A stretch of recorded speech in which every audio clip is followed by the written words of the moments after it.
Hey guys, good morning. It is June 27th, 2022. And sorry, I'm not sick. I just had to tickle my throat. And we are in verse 37. We're in chapter 37, verse 5 to chapter 37, verse 8. Yeah, let's just get down to it. Starting in verse 5. One night, Joseph had a dream. When he told his brothers about it, they hated him even more than ever. Listen to this dream, he said. We were out in the field, tying up bundles of grain. Suddenly, my bundles stood up, and your bundles all gathered around and bowed low to mine. His brothers responded, "So you think you will be our king, do you? Do you actually think you will reign over us?" And they hated him all the more because of his dream and the way he talked about them. Oh man, things are getting a little crazy. Joseph has this dream, okay? And Joseph tells his brothers. Well, it seems a little conceited. Just point that out. I don't know anybody who would respond to, "Oh, you think I'm gonna bow down to you? Okay, that's cool." Joseph's brothers already hate him, but this makes them hate him more. And if you see the words that are spoken in these verses, hate, hate, hate.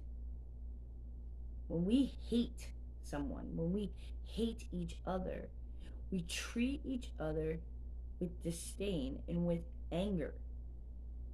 And it's hard to feel sympathy for someone you hate. Joseph's brothers already feel like Joseph thinks he's better than them because Jacob loves him more. It says it right in the text we talked about yesterday. So they already feel self conscious. They already feel,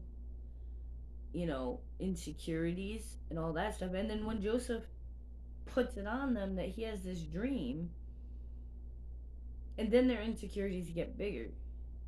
And I think what God is trying to point out here is that when we have insecurities, they're not of God.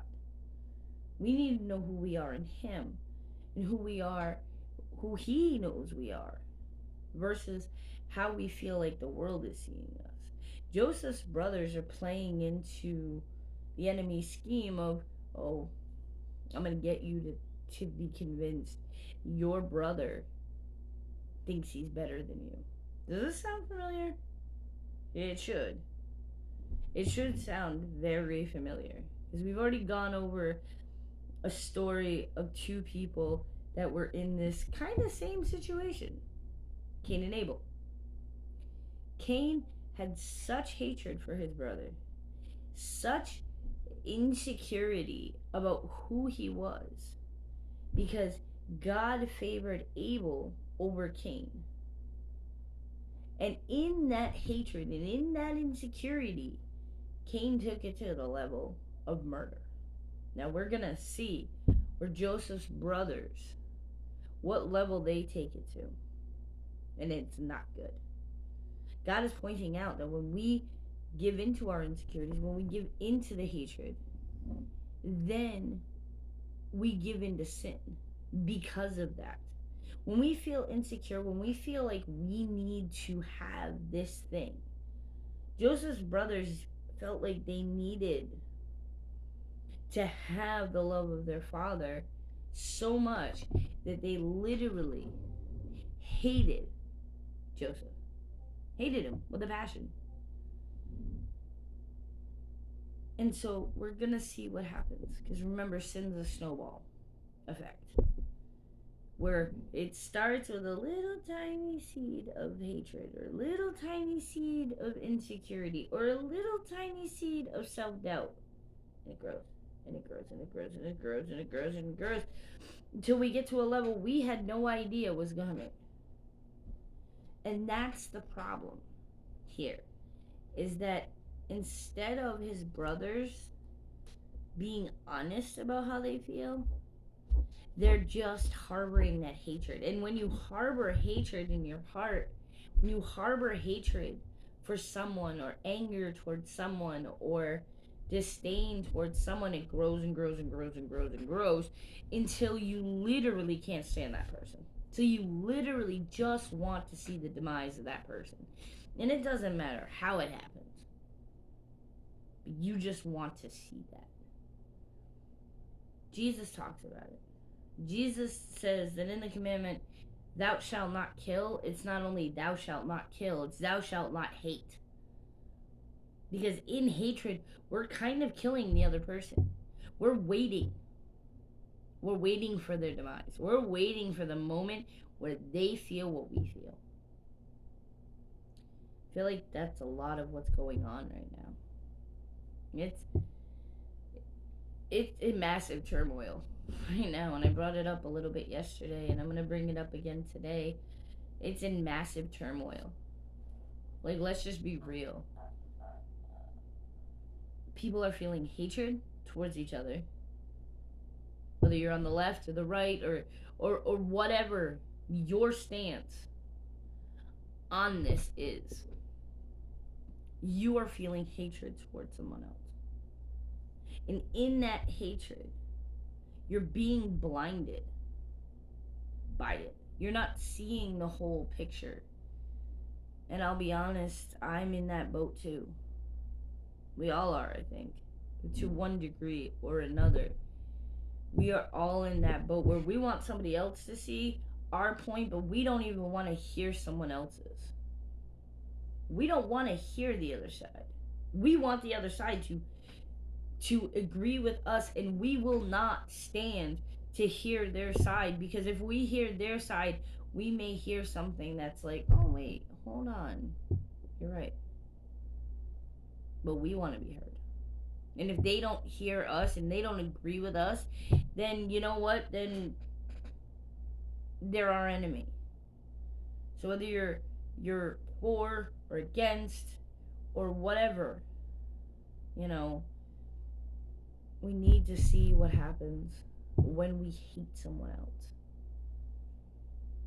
So my question to you is there someone, or maybe a group of people, that you hate? And you may not be sitting here like Joseph's brothers and saying it out loud, but is there someone you hate in your heart? And how can you work with God to see that we don't battle with flesh and blood? We don't.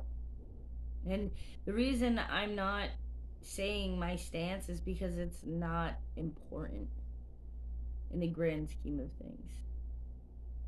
What I'm saying and why I'm pointing out what's going on in the media right now with Roe versus Wade is because there's even more hatred, more anger, more division.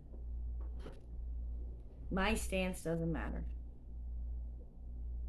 What I think about the situation at this current moment doesn't matter. What matters is that we're giving in to the hatred on one level or another. And I am too, to be honest. I am too blinded by what I think should be right. And I don't want to hear someone else's side. And these are the moments where we need to stop and say, Lord, I can't do this on my own. I can't see the other person on the other side of this argument or on the other side of this discussion and see them as a person. I see them as my enemy. And I need your help to help me see them as a person. Help me see them as you see them and not how I see them. So I hope you pray that prayer today. And I hope no matter what your stance is, that you realize the only way to truly have a discussion is to not only want to be heard, but is to want to hear. And when we want to hear, and when we stop and remember that hatred is not going to end in anything good, that's when we will be able to hear the other side.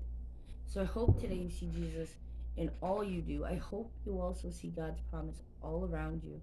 I hope you really hold on to God, no matter what your stance is. Hold on to God and hold on to the truth. The truth that He is the King above all kings. He is the Lord of all lords. And He is always on the throne.